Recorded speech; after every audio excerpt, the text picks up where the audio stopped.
الشخير من المشاكل اللي أصبحت الفترة الأخيرة تعتبر من الأمراض المزمنة والأمراض العصر الحديث، وأسبابها كثيرة، من ضمنها السمنة، سوء النوم، التعب، الإرهاق، التدخين، وأسباب أخرى. والحلول كثيرة. أولا يجب معرفة السبب للحل. فمثلا لو كانت السمنة، الدراسات الحديثة تشير إلى أنه نزول الوزن إلى 10% قد يخفي أو يخفف بشكل كبير من مشاكل الشخير. كذلك في بعض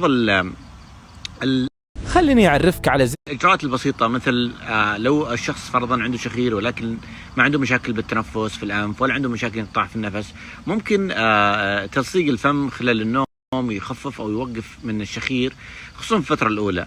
وفي برضه اختراعات جديدة ظهرت، مثل مخدة الشخير، اللي هي مخدة تحدث انتفاخ لما يبدأ الشخص بالشخير عشان يتوقف الشخير، أو أن تحدث اهتزازات لإيقاظ الشخص وتعديل الوضعية.